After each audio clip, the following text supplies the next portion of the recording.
What's going on, guys? Dr. Andrew Fix back from Physio Room for another episode here on The Code. Like I always tell you guys, thank you so much for tuning in. Thank you so much for listening to this, however you're consuming this podcast.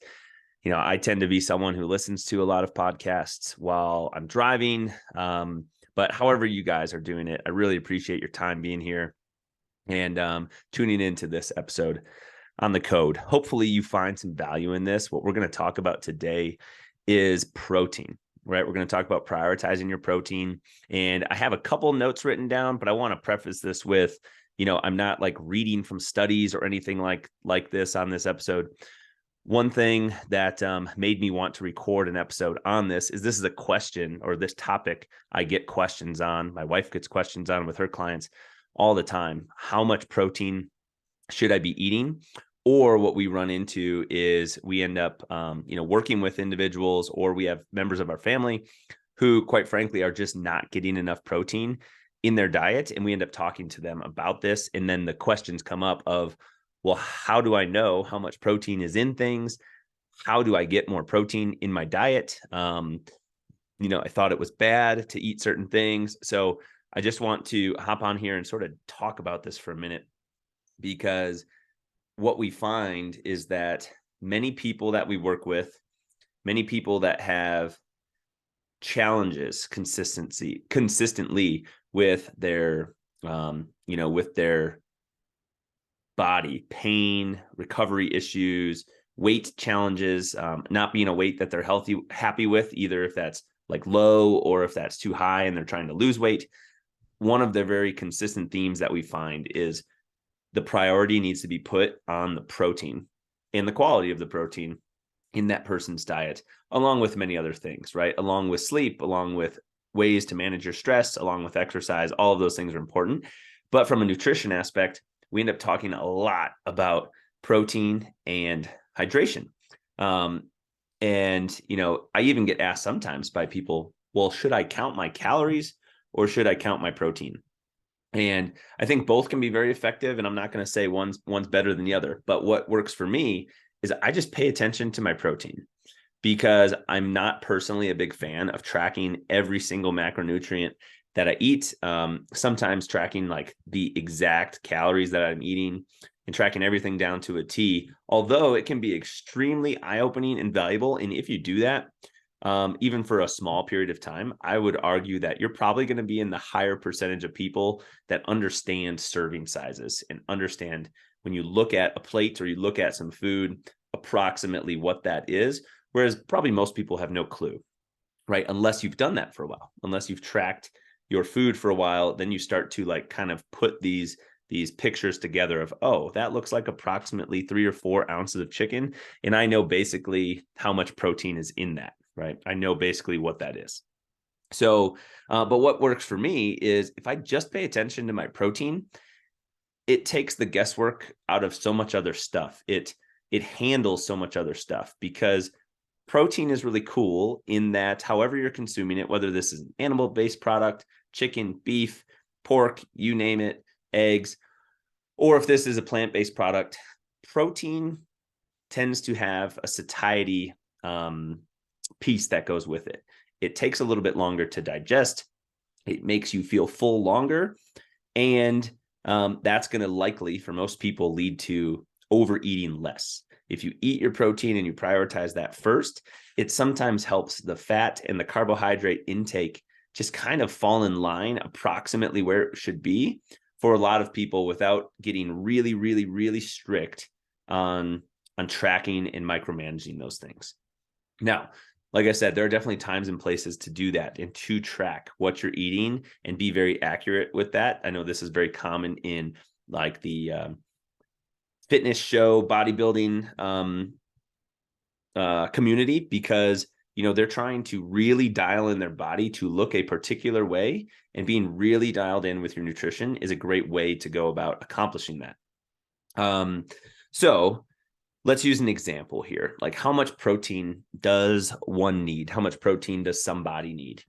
And I usually hear or have seen one of 3 things, right? One of 3 recommendations, one of which being, which is going to seem possibly a little bit high if you're not already doing this. So hopefully this doesn't scare you, but approximately 1 gram of protein per pound of body mass is a common recommendation for people. So what that would mean is if somebody weighs 150 pounds, they should aim for approximately 150 grams of protein in a given day. Now, that might seem like a lot. So two of the other things that I have heard recommended quite often is rather than just total body mass, like your weight that you see on the scale, taking your lean body mass. So if somebody's 150 pounds and they're relatively lean, there's still some of that mass in their body that is bone, water, and fat. So if you take the fat portion out, whatever that leaves left, the lean body mass, the muscle, the bone, the water, everything like that, whatever that number is, you can find that out by doing a body fat analysis on something like an in-body scanner, for example, or there's a DEXA or many other ways that you can go about finding out that data. Taking that number, say it's 130 pounds for a relatively lean person, they may shoot for 130. So 1 gram of protein per pound of lean body mass is another option that I hear quite often. And then for people that are trying to lose weight, and say they weigh 200 pounds, but they want to weigh 150, I've seen the recommendation of 1 gram per pound of ideal body mass. Like, what do you want to weigh? Eat that much protein, and as you work on your weight loss goals. So I think all of those can be appropriate for people at any given point in time. It just probably depends on exactly what your goals are and what the professionals that you're chatting with are recommending to you based on your unique situation. But one thing that's likely true is it's probably more protein than what most people are eating now, right? This is something I've had to work on a lot. I didn't used to eat as much protein as I do now. And honestly, I feel so good eating a higher amount of protein. One thing that we tell people is muscle tissue is expensive, right? It requires a lot of fuel and a lot of nutrients to maintain the amount of muscle mass that you have. And when you have more muscle mass, your body's natural metabolism, your metabolic rate is going to be a little bit higher. You may remember me talking about that on an episode in the past, I think called The Code to Nutrition. And we sort of talked about this topic a little bit, but we didn't go into too much detail. So, a lot of people need to increase their protein, whether or not their goals are performance, aesthetics, looking and feeling better even, because the protein in your diet is going to provide your body with the necessary nutrients in order to repair, recover, heal from injuries, repair from the exercise and the workouts that you're doing, and just give your body what it needs so that it can put that to good use in your tissues. Proteins are made up of amino acids, and having a nice balanced protein intake through different sources can help us achieve a full complex amino acid profile so that we're able to absorb and utilize those nutrients. Now, we do get asked a lot at Physio Room or from friends, from family about like what's better, a plant-based source or an animal-based source. And we're not going to dive like too deep into that topic. And we're also not going to pick sides or anything and cause a rift with, people who follow different nutrition strategies and lifestyles, because there's many reasons for those things. However, I would argue that from a bioavailability standpoint, meaning what your body's actually going to be able to use and take from the food that you're putting in your mouth and actually use it so that it can go to the tissues in your body, you're going to see a higher bioavailability and a higher usage rate of the protein that comes from animal sources, right? Whether that's a whey protein, for example, versus a pea protein, or whether that's, an egg versus edamame, or, things that have protein. If it's an animal source, it's likely going to come with a higher amount of protein per calorie that's in the food, meaning that you will be able to get more protein with less calories, and your body's going to be able to utilize that a little bit better. So I realize there are some people that, maybe their body responds a little different to different types of proteins. So, but just take that for what it is. Bioavailability is going to be a little higher. in those animal-based sources. So that tends to be what I utilize for myself. I'm a big fan of making, ground beef with my lunch, for example. And then one other topic here on the protein that I would like to touch on is, like serving sizes. So say we're talking about meat, chicken, beef, whatever. A typical serving is approximately 3 ounces. And if you're watching this on video, that's approximately the size of the palm of your hand for most people, or about the size of a deck of cards, right? That's about 3 ounces. If you have a piece of meat, that's that size. If that meat's relatively lean, that's probably going to be somewhere in the neighborhood of 25 grams of protein. Now, that may or may not be exact. It all depends on how lean that piece of meat is and what type of meat it is and whatnot, but it's probably going to be pretty close to that 25 grams. Say we take that same 150-pound person and they are shooting for approximately 150 grams of protein in a day. One thing that I have heard recently, and I remember hearing this on the Drive podcast by Peter Attia, one of my favorite shows to listen to if you want some really in-depth information at a very, very high level. I would recommend you tune into that. They have some awesome guests on there, and Dr. Attia is extremely knowledgeable and talks on the topic of longevity all the times.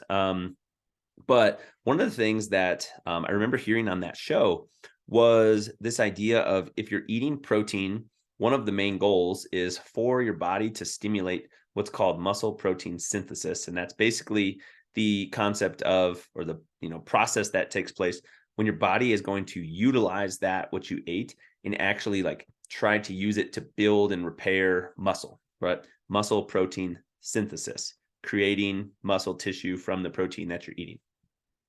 In order for that to like really trigger in your body and have that cascade of events take place, one thing that I remember hearing was we have to consume at least 30 grams of protein in a sitting for that to like really trigger really well, so that you can like get the best bang for your buck in that situation.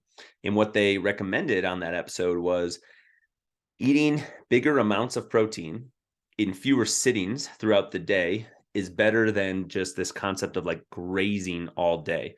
Because if you get a bunch of small amounts of protein in, it doesn't quite trigger that process to take place. So for example, that 150-pound person, if we want to get at least 30 grams of protein, they could eat 30 grams of protein 5 times per day and hit that 150 number. That would, in theory, be better for them from a muscle protein synthesis standpoint than eating 10 grams of protein 15 times throughout the day and just, snacking all day. Another option might be maybe they're not eating 5 times a day. Maybe they want to eat in fewer options. Maybe they're eating like 40 to 50 grams, 45 to 50 grams 3 times a day in bigger chunks, but they're still hitting that like close to 150 number. They're still getting those bigger portions to trigger that process in their body. And this is often what we recommend to clients, to family members and whatnot. And this topic came up here over the holidays because we were eating with some of our family, and we noticed on different people's plates, some were higher, like more full with bread and pasta and potatoes and carbohydrates. Some were more full with protein. Some were more full with vegetables. And we just kind of got on this topic and ended up finding out that some of our family members don't eat very much protein. And we were talking about ways to try and help them eat more so that as they age, they're not losing as much muscle, because we know this happens as we age. They're able to maintain the muscle mass that they have, recover from things, from injury, from exercise and whatnot. So be on the lookout for more episodes on this topic, because it's something that I've realized we're getting a lot of questions on, and we're probably going to continue to talk about. We'll probably get some wonderful interviews here lined up for you guys to talk about the importance of protein, its impact on the body, its impact on longevity, and why that's important and why anyone should care, whether you're a runner or whether you're a weightlifter or a bodybuilder or just a normal person that's, wanting to play with their grandkids. Why is protein important for you? So, because we know that it is in all of these situations. So stay on the lookout for that. Again, like I said at the beginning, I really, really appreciate you hopping on here and being part of this show and of this community. If you've heard some things on this podcast that you would like to comment on, I would love for you to go leave a review, add some comments, add some questions. We would love to see those things, and hopefully we can get one of these shorter episodes out, or an interview on a topic that you really, really are passionate about, so that that we can talk on that. And I hope you guys go out there and pack in some protein today for the rest of your meals. We will look forward to seeing you and having you here next time on The Code. Thank you so much. Bye-bye.